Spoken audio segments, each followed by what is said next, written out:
इसका विचार करके ही युद्ध के लिए धनुष उठाओ, क्योंकि युद्ध में सर्वदा हानि अधिक होती है, लाभ कम होता है।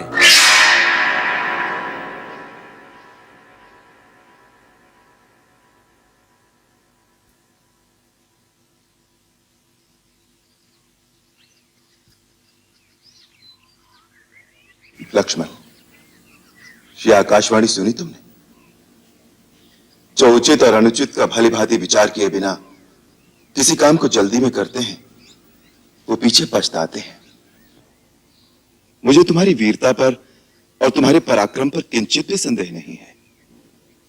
तुम क्रोध के आवेश में भरत को अवश्य मार सकते हो, परंतु जब तुम्हें पता लगेगा कि भरत पर तुम्हारा संदेह मिथ्या था, तो क्या फिर उसे जीवित भी कर सकोगे? परंतु भैया, जो आंखों से दिख रहा है उसे आप संदेह कह रहे हैं? कभी कभी आंखों से देखा हुआ भी सत्य नहीं होता। राजपद का प्रमाद साधारण मानव को हो सकता है, इंद्र जैसे देवता को भी हो सकता है, परंतु भरत का स्थान देवताओं से भी ऊंचा है। वो एक महामानव के रूप में महानता की परिसीमा है।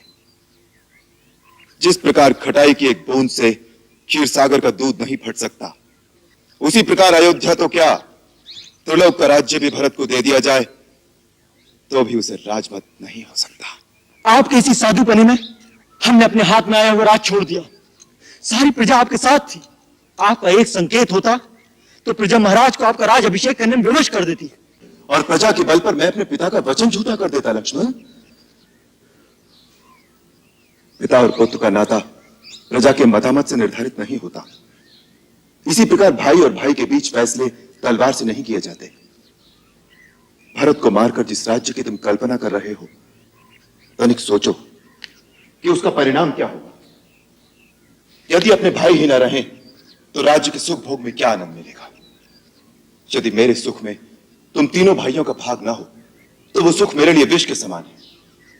और यदि तुम्हें राज्य की लालसा है तो मैं तुम्हारी शपथ खाकर कहता हूं लक्ष्मण, मेरे एक संकेत मात्र से भरत वो राज्य तुम्हें दे देगा।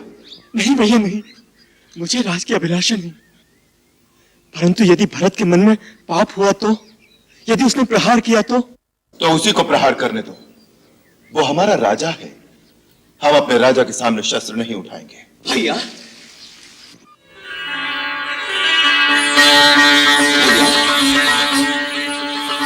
भैया,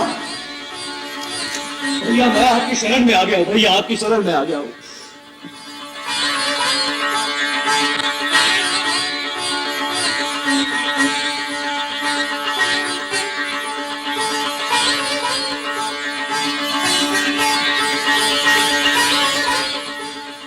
भरत,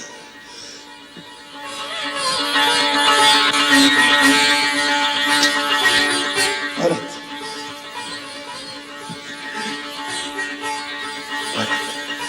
अरे भाई,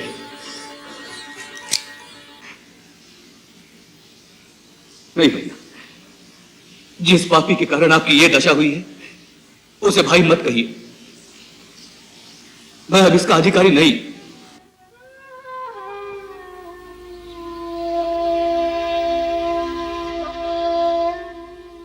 भाभी, भाभी, भाभी, मुझे क्षमा कर दीजिए भाभी।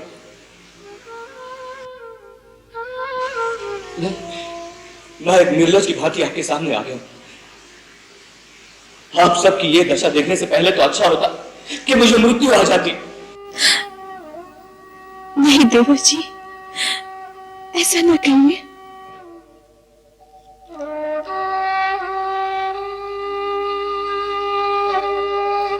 प्रणाम भैया, प्रणाम। नहीं लक्ष्मण, मैं इस योग्य नहीं कि तुम मुझे प्रणाम करो। मेरे मन में पाप नहीं, मैं स्वयं मूर्तिमान पाप हूं, जिसके कारण भैया, भाभी और तुम्हारी ये दशा हुई है। ऐसे पापी को प्रणाम मत करो। मुझे माफ कर दो भैया, मुझे माफ कर दो। मेरे मन में आपके लिए दोष आ गया था और मैंने आपके ऊपर धनुष उठाया। तो वो बाण चलाया क्यों नहीं पगले? वो बाण चला देते तो मेरा बहुत बड़ा उपकार करते, फिर मैं भैया के सामने अपना एक कलंकित मुंह लेकर तो नहीं खड़ा होता। मेरी कुलघातिनी माता के पापों का मुझे यही दंड मिलना चाहिए। भरत, माता के लिए ऐसे अपशब्द कहना पाप है। तुम तो धर्म के अवतार हो। मेरी कैकेयी माता के लिए मैं तुमसे ऐसे शब्दों की अपेक्षा नहीं करता। भैया, इस परिस्थिति में मेरी बुद्धि मारी गई है। मेरे सब दोष क्षमा कर दो। मैं अपने पापों का प्रायश्चित करने ही तो आपकी शरण में आया हूं। धीरज से काम लो भरत। भैया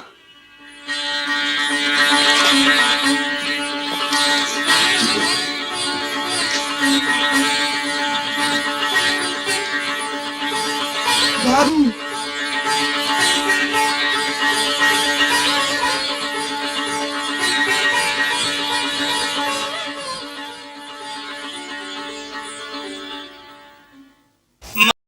आज के एपिसोड में जैसे हम लोगों ने देखा है कि भरत जो है वो अपनी तरफ से बहुत ज़्यादा कोशिश कर रहे हैं, लेकिन ये हम लोगों को सबको पता है कि राम जी वापस नहीं आएंगे, क्योंकि जब वो पहुँचे एक ऋषि के पास पहुँचे तो उन्होंने भी ये बोला ना कि सब कुछ जो है वो मतलब जो होना है वो तो होकर ही रहना है। लाइक कोई भी परिस्थिति बनती है उसके पीछे कोई ना कोई रीज़न होता है जिसकी वजह से वो सारी चीज़ें हो रही होती लेकिन हैं। वो तो अपनी तरफ से पूरी कोशिश कर रहे हैं। जैसे जो है वो निषाद जो हैं उनसे मिले। हालांकि निषाद के दिल में भी शंका जो है वो झांकी थी कि शायद वो जो है अपने भाई से युद्ध करने जो है वो जा रहे हैं। तो जब वो मिले तो उनको भी वो जो डाउट था उनका वो क्लियर हुआ और वो खुद जो है वो उन्हें लेकर गए। बिल्कुल आप सही कह रही हैं कि जो होना होता है वो तो होकर ही रहता है, लेकिन वो तो अपनी तरफ से पूरी कोशिश कर रहे हैं कि वापसी का रास्ता जो है ना वो अपने भाई के लिए जो है ना वो आसान बना दे। वो माताओं को साथ लेकर जो है वो चले हैं, वो पूरा काफिला अपना लेकर चलेंगे। जैसे वो गए हैं उन्हें वापसी जो है पूरी शान और शौकत के साथ की जाए। लेकिन अब राम जी क्या आगे से उनको कहेंगे ये तो अब नेक्स्ट एपिसोड में पता चलेगा। लेकिन जो आकाशवाणी हुई और उसमें जो बात कही गई, वाकई में ये चीज़ सोचने वाली है कि हम लोग बहुत सारी बातें ऐसी कर देते हैं, बहुत सारी हम ओवर थिंकिंग ऐसी कर देते हैं कि जहाँ पर हम लोग गलत अनुमान लगाते हैं दूसरे लोगों के बारे में, हम जजमेंटल हो जाते हैं और जहाँ पर नहीं होना था वहाँ पर हो जाते, जहाँ पर होना होता वहाँ पर नहीं हो रहे होते।